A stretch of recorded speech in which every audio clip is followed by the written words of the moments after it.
भगवान शिव वर देने वाले हैं, शरणागतों के दुख का नाश करने वाले कृपा के समुद्र है और सेवकों के मन को प्रसन्न करने वाले हैं। भगवान शिव की आराधना किए बिना करोड़ों योग और जप करने पर भी वांछित फल नहीं मिलता है, परंतु अगर भगवान भोलेनाथ की कृपा आप पर हो जाए तो आपके लिए कुछ भी असंभव नहीं रहेगा। ऐसे ही एक बार महादेव ने अपने एक भक्त के करुण पुकार सुनकर समय चक्र को भी घुमा दिया। आपको यह कथा अवश्य एक बार सुननी चाहिए। एक बार एक शिव भक्त अपने गांव से केदारनाथ धाम की यात्रा के लिए निकला। पहले यातायात की सुविधा तो थी नहीं, वह पैदल ही निकल पड़ा और रास्ते में जो कोई मार्ग में उससे मिलता वह उससे केदारनाथ धाम जाने का रास्ता पूछ लेता था और वह निरंतर भगवान शिव का मन में ध्यान करता रहता था। चलते चलते उसे महीनों बीत गए। आखिरकार वह एक दिन केदारनाथ धाम पहुंच ही गया। केदारनाथ मंदिर के कपाट 6 महीने खुलते हैं और 6 महीने बंद रहते हैं। वह उस समय पर पहुंचा जब मंदिर के कपाट बंद हो रहे थे। पंडित जी को उसने बताया कि वह महीनों की यात्रा करके बहुत दूर से आया है। उस व्यक्ति ने पंडित जी से प्रार्थना की कि कृपा करके दरवाज़ा खोलकर प्रभु के दर्शन करवा दीजिए। लेकिन वहां का तो नियम है, एक बार कपाट बंद तो 6 महीनों के लिए बंद। नियम तो नियम होता है। उसने पंडित जी से बहुत विनती की, बहुत रोया और बार बार भगवान शिव को याद करके कहने लगा कि प्रभु बस एक बार दर्शन करवा दो।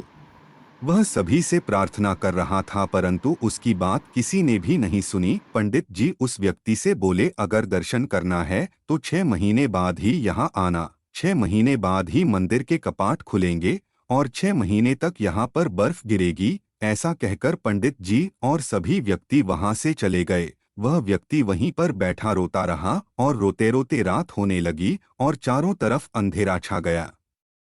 लेकिन उसे विश्वास था अपने महादेव पर कि वह जरूर उसके ऊपर कृपा करेंगे।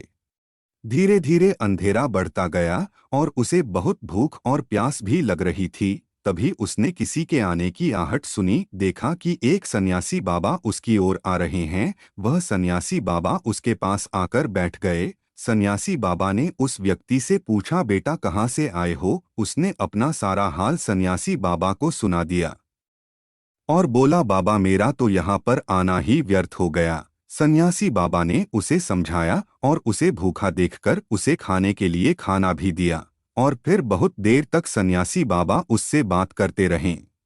सन्यासी बाबा को उस व्यक्ति के ऊपर दया आ गई। वह बोले, बेटा तू निराश मत हो, कल मंदिर अवश्य खुलेगा और तुझे दर्शन भी मिलेंगे। बातों बातों में उस व्यक्ति को न जाने कब नींद आ गई। प्रातः सूर्य के मध्यम प्रकाश के साथ जब उस भक्त की आंख खुली तो उसने इधर-उधर अपने आसपास सन्यासी बाबा को ढूंढा परंतु वह कहीं पर भी नहीं थे। इससे पहले वह कुछ समझ पाता उसने देखा कि मंदिर के पंडित जी अपने पूरे मंडली के साथ आ रहे हैं। उस व्यक्ति ने मंदिर के पंडित जी को प्रणाम किया और बोला कि कल आपने तो कहा था कि मंदिर के कपाट 6 महीने बाद खुलेंगे और इस बीच 6 महीनों के अंदर कोई भी यहाँ नहीं आएगा, लेकिन आप तो दूसरे दिन ही सुबह सुबह आ गए।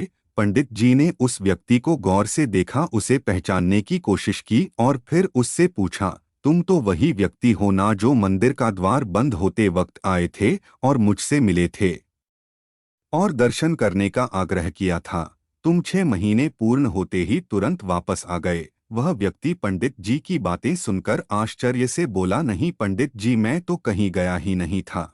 उस व्यक्ति ने पंडित जी से बोला, कल शाम को ही तो आप मिले थे और मैं रात को यही सो गया था, मैं कहीं नहीं गया था। पंडित जी के आश्चर्य का कोई ठिकाना नहीं था। उन्होंने उस व्यक्ति से कहा, मैंने तो मंदिर के कपाट को 6 महीने पहले ही बंद किया था और आज 6 महीने बाद मैं पुनः मंदिर के कपाट खोलने के लिए वापस आया हूँ। तुम 6 महीने तक यहाँ पर इस कड़ाके की ठंड और बर्फ के बीच कैसे जिंदा रह सकते हो? पंडित जी और सारी मंडली हैरान थी कि अकेला व्यक्ति 6 महीने इस ठंड में कैसे जिंदा रह सकता है।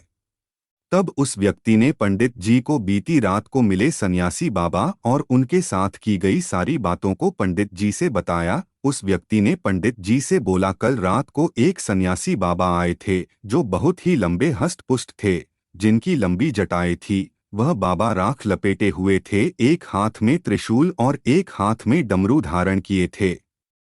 उन्होंने मुझे भूखा देखकर मुझे खाने को भी दिया और कहा कि तुझे कल दर्शन अवश्य प्राप्त होंगे। और फिर बात करते करते न जाने कब मेरी आंख लग गई और जब आंख खोला तो आप सामने से आते दिखाई पड़े। उस व्यक्ति की बातें सुनकर पंडित जी और सारी मंडली उसके चरणों में गिर पड़े और बोले कि हमने तो पूरी जिंदगी लगा दी, लेकिन कभी प्रभु के दर्शन ना पा सके। सच्चे भक्त तो तुम हो, तुमने तो साक्षात भगवान शिव के दिव्य दर्शन किए हैं। उन्होंने अपनी योग माया से तुम्हारे 6 महीने को एक रात में परिवर्तित कर दिया, कालखंड को छोटा कर दिया। यह सब तुम्हारे पवित्र मन, सच्ची भक्ति और भोलेनाथ बाबा में तुम्हारी श्रद्धा से ही संभव हुआ है।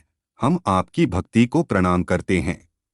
बाबा भोलेनाथ की महिमा अपरंपार है। वह अपने सच्चे भक्त के लिए कालचक्र को भी आगे पीछे कर देते हैं। जो उनके भक्त के भाग्य में भी नहीं रहता है, वह भी अपने भक्त को सहजता से प्रदान कर देते हैं। बस आपकी भक्ति निस्वार्थ और सच्ची होनी चाहिए। हर हर महादेव।